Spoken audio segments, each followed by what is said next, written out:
Mecanismos da mediunidade, capítulo 10. Fluxo mental. Partícula elétrica. Por anotações ligeiras em torno da microfísica, sabemos que toda partícula se desloca, gerando onda característica naturalmente formada pelas vibrações do campo elétrico, relacionadas com o número atômico dos elementos. Em conjugando os processos termoelétricos e o campo magnético, a ciência pode medir com exatidão a carga e a massa dos elétrons, demonstrando que a energia se difunde através de movimento simultâneo em partículas infraatômicas e pulsações eletromagnéticas correspondentes. Informamo-nos ainda de que a circulação da corrente elétrica num condutor é invariavelmente seguida do nascimento de calor, formação de um campo magnético ao redor do condutor, produção de luz e ação química. Deve-se o aparecimento do calor às constantes colisões dos elétrons livres, espontaneamente impelidos a se moverem ao longo do condutor, associando a velocidade de transferência ou deslocamento à velocidade própria, no que tange à translação sobre si mesmos, o que determina a agitação dos átomos e das moléculas, provocando aquecimento.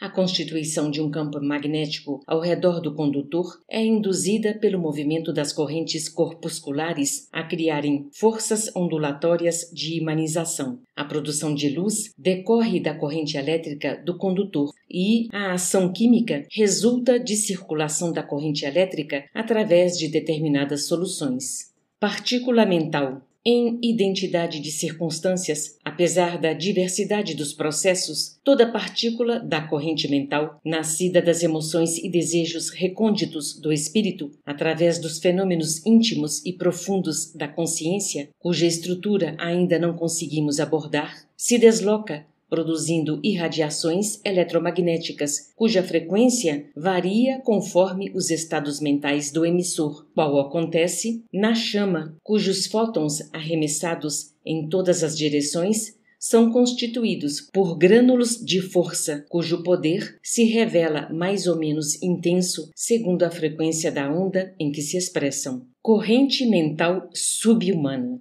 Nos reinos inferiores da natureza, a corrente mental restringe-se a impulsos de sustentação nos seres de constituição primária, a começar nos minerais, preponderando nos vegetais e avançando pelo domínio dos animais de formação mais simples para se evidenciar mais complexa nos animais superiores, que já conquistaram bases mais amplas à produção do pensamento contínuo. Em todas as criaturas subhumanas, os agentes mentais, na forma de impulsos constantes, são, desse modo, empregados na manutenção de calor e magnetismo, radiação e atividade química nos processos vitais dos circuitos orgânicos, de maneira a sedimentarem pouco a pouco os alicerces da inteligência, salientando-se que nos animais superiores os impulsos mentais a que aludimos já se responsabilizam por valioso patrimônio de percepções avançadas. Função dos agentes mentais.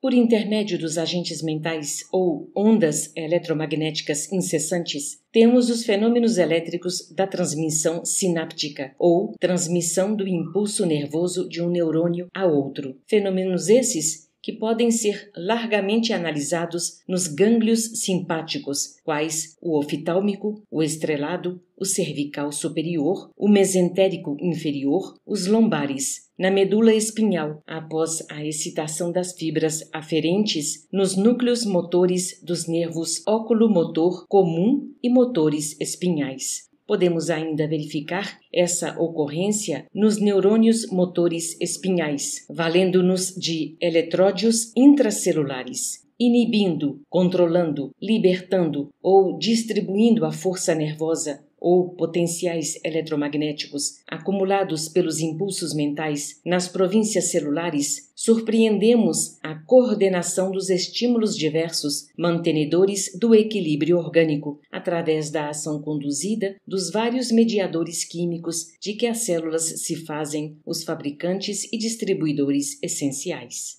Corrente mental humana. No ser humano, a corrente mental assume feição mais elevada e complexa. no cérebro humano, gabinete da alma, erguida a estágios mais nobres na senda evolutiva, ela não se exprime tão só à maneira de impulso necessário à sustentação dos circuitos orgânicos, com base na nutrição e reprodução.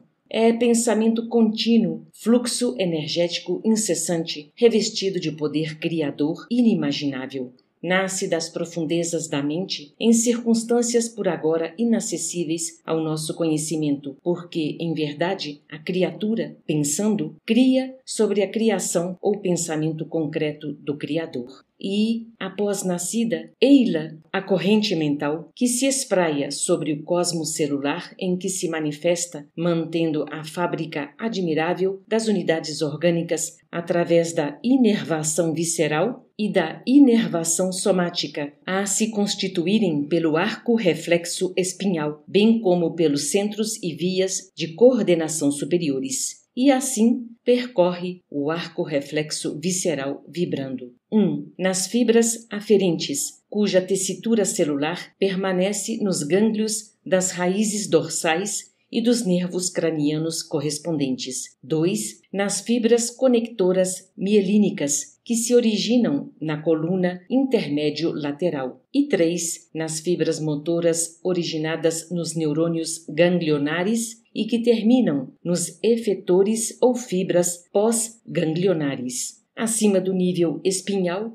vibra ainda 1. Na integração ponto-bulbar, em que se hierarquizam reflexos importantes, como sejam os da pressão arterial. 2. No conjunto talâmico e hipotalâmico, em que se mecanizam os reflexos do espírito. E 3. Na composição cortical. A corrente mental, segundo anotamos, vitaliza particularmente todos os centros da alma e, consequentemente, todos os núcleos endócrinos e junturas plexiformes da usina física, em cuja urdidura dispõe o espírito de recursos para os serviços da emissão e recepção ou exteriorização dos próprios pensamentos e assimilação dos pensamentos alheios. Campo da aura. Articulando ao redor de si mesma as radiações das sinergias funcionais das agregações celulares do campo físico ou do psicossomático, a alma encarnada ou desencarnada está envolvida na própria aura ou túnica de forças eletromagnéticas, em cuja tessitura circulam as irradiações que lhe são peculiares. Evidenciam-se essas irradiações de maneira condensada até um ponto determinado de saturação, contendo as essências e imagens que lhe configuram os desejos no mundo íntimo, em processo espontâneo de autoexteriorização, ponto esse do qual a sua onda mental se alonga adiante, atuando sobre todos os que com ela se afinem e recolhendo naturalmente a atuação de todos os que se lhe revelem simpáticos. E, desse modo, estende a própria influência que, à afeição do campo proposto por Einstein, diminui com a distância do fulcro consciencial emissor, tornando-se cada vez menor, mas irradiando-se no universo infinito.